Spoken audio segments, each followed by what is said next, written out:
And away we go. It is the Nightcap, brought to you by Hail Mary Sports Bar right here on BearcatJournal.com. This Sunday, September 7th, Hail Mary Sports Bar turns 2, and they're celebrating their 2-year anniversary with a bash. Bengals season opener against the Browns is that day. They'll be offering $10 domestic buckets.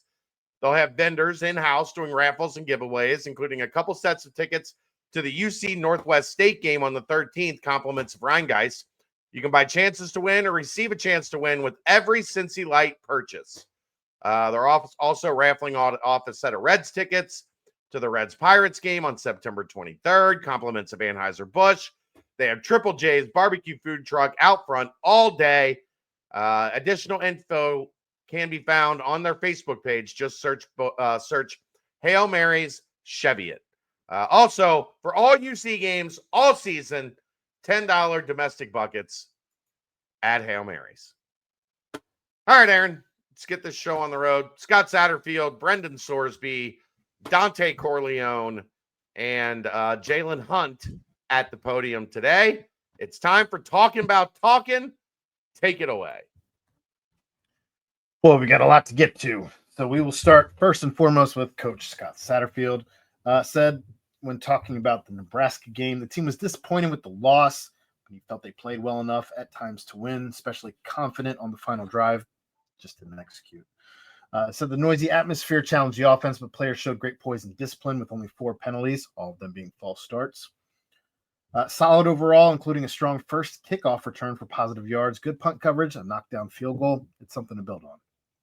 They played solidly and hard, prevented big plays, held Nebraska, despite them having 40 minutes of possession, an outstanding job containing the offense.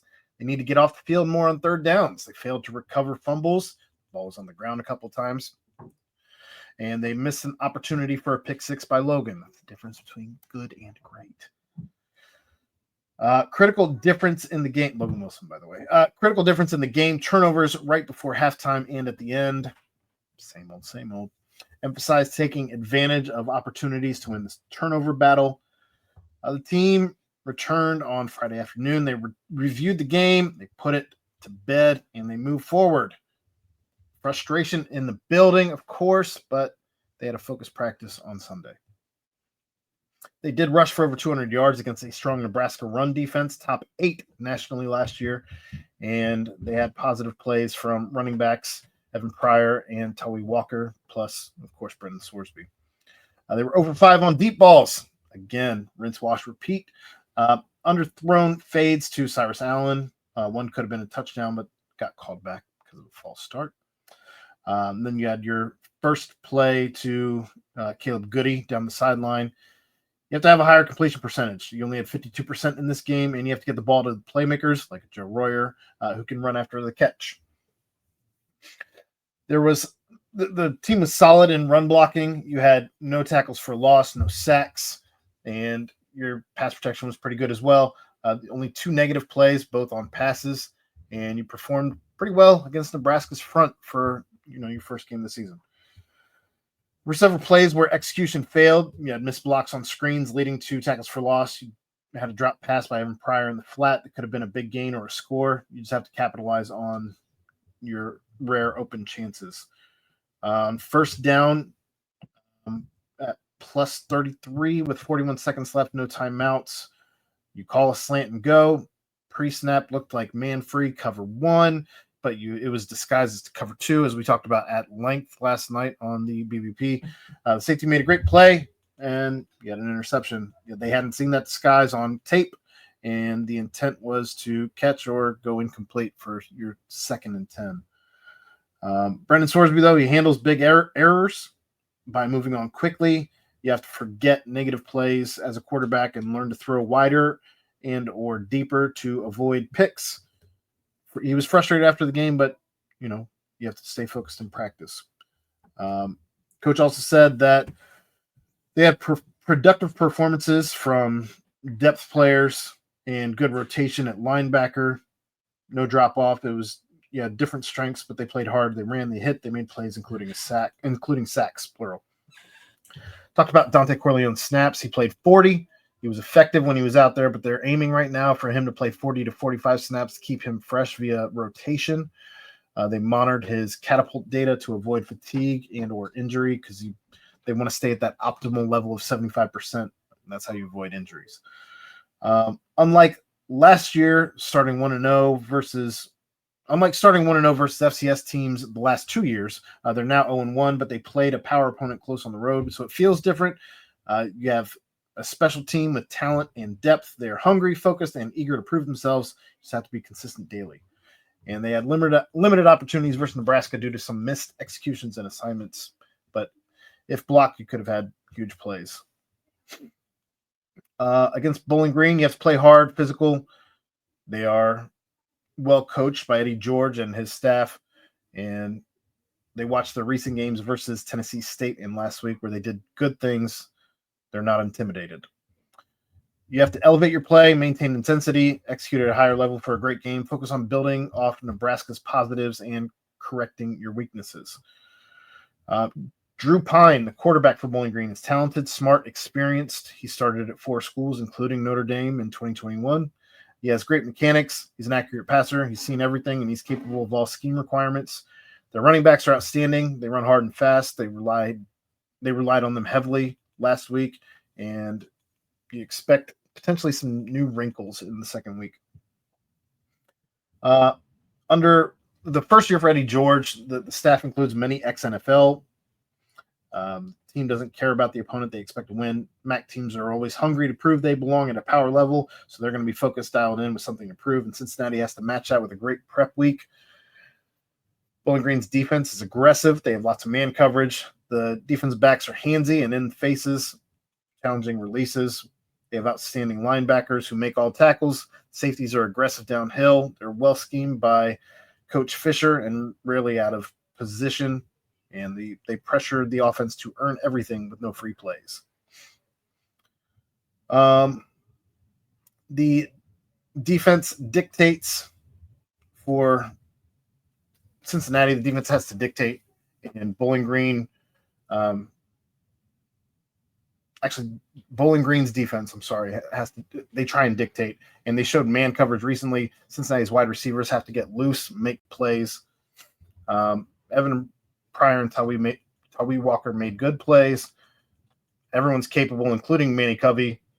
And Bowling Green special teams had a big role in their recent win with the opening kickoff return, touchdown, and 4 field goals. They kept their coordinator from last year. Historically, against Bowling Green, Cincinnati's 0-4. That doesn't matter. That was all in the 90s, early 90s. You have to focus on going 1-0 this week against a good, well-coached team. Playing a tough Nebraska team in game 1 meant no easing in, so now you're 0-1. He likes the challenge as it forces sharp summer and fall camp prep, and now they have to maintain the same intensity and focus as the Nebraska prep. No letdown, practice as hard this Tuesday as last. With the advantage of extra days, both teams did play Thursday, so it is similar. So he likes opening on Thursday for those extra 2 days to prepare and recover, especially after a road trip. They didn't get back until 5:45 a.m. on Friday. They came out pretty healthy, and that's good for your body recovery. And then, of course, you had your Sunday practice. He was asked specifically about Ormani Arnold, who didn't play against Nebraska, but he's feeling much better on Sunday, and he's been battling issues all of August. And hopefully he practices this week. We'll see how it goes. Moving on to Brennan Sorsby. Nebraska used a well-disguised coverage on the last snap, showing cover 1, dropped into cover 2. The safety made a great play, and this disguise was exceptional. He did acknowledge that mistakes are a part of football. The game-losing interception was tough, but with 11 games left, he's focused on moving forward to avoid letting it linger. He's excited to get back out there and show what the team can do. The offense did struggle to push the ball downfield until the fourth quarter. He acknowledges that. And Nebraska's experienced secondary forced him to take underneath throws. He needs to improve his accuracy and play pitch and catch to move the ball and then take the deep shots when they are there. It was similar to last year's Iowa State game at Indiana where they ran well but couldn't get the passing game going. It's frustrating, but he has to find ways to consistently move the ball every week. He only had 69 passing yards, which is below his own standards, and no single receiver dominated due to limited passing yards overall. It's, again, frustrating. They did run the ball well, which was similar to Iowa State as well, and you need to build on this to complement the passing game. The loud atmosphere did disrupt the rhythm, made snap counts predictable. So Gavin Gerhardt had to vary it to avoid defensive jumps, which led to false starts when linemen misheard or reacted to the crowd noise. It's the toughest atmosphere he's ever played in, where it was loud every single snap, and he has to clean up the mistakes for the whole team has to clean up those mistakes for future loud games.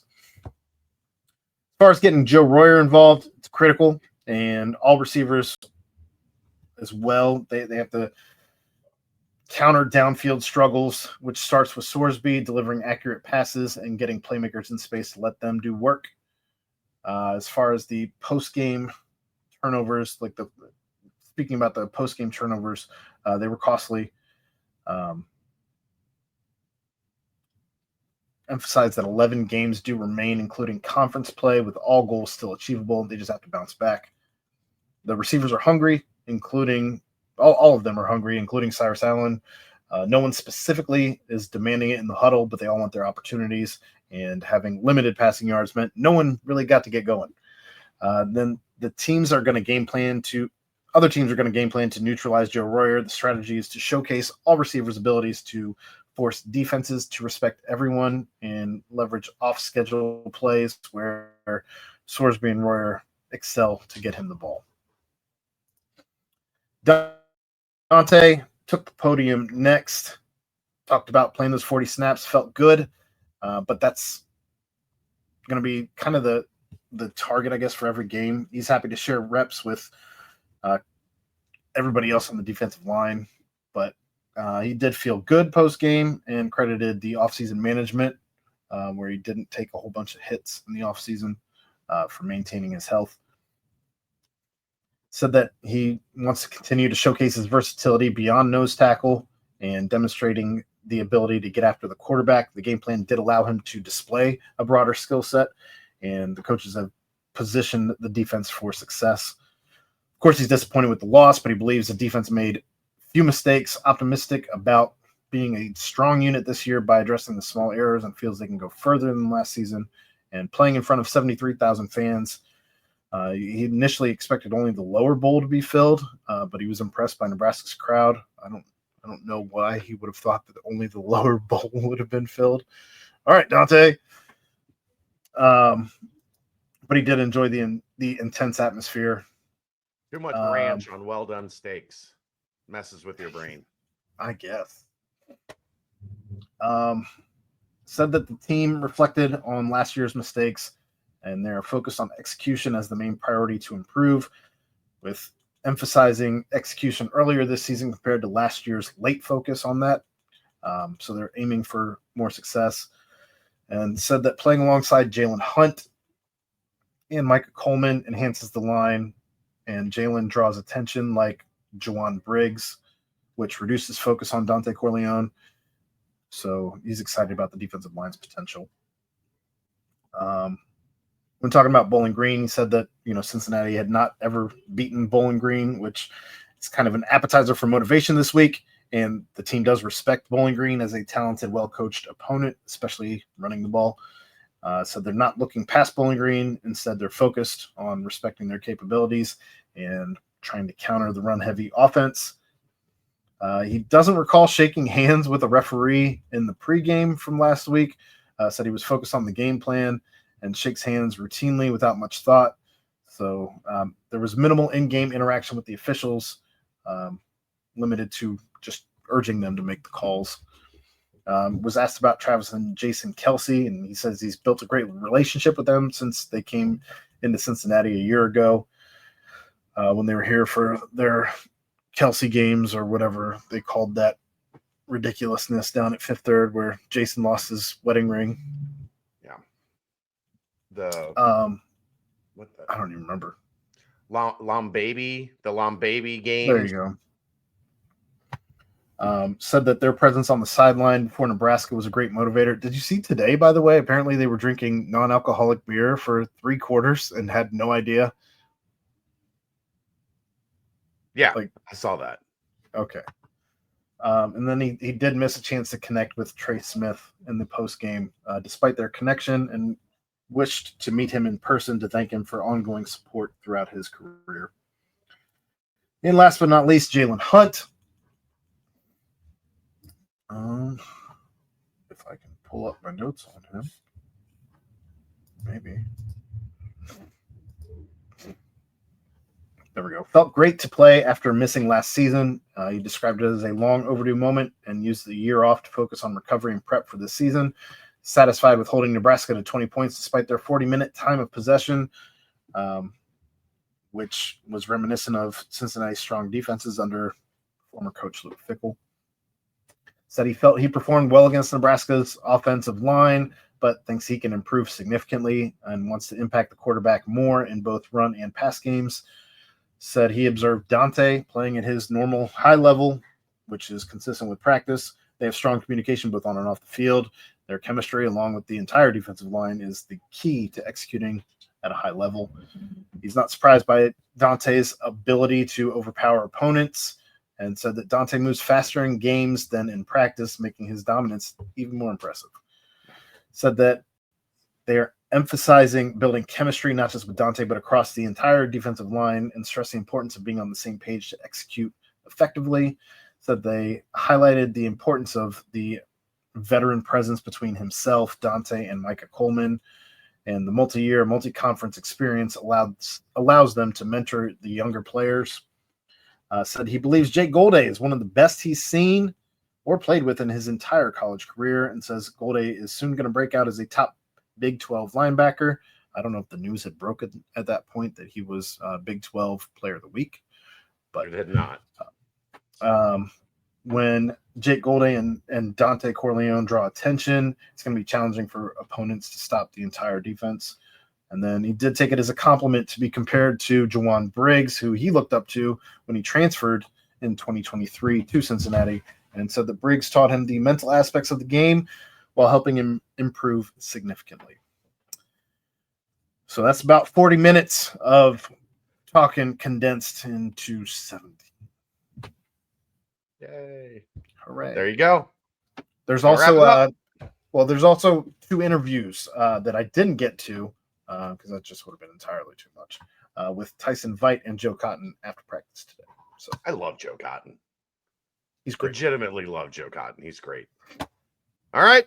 That's going to wrap it up. We'll see you tomorrow night for the BCJ podcast. That is the Nightcap, brought to you by Hail Mary Sports Bar, right here on BearcatJournal.com. See ya!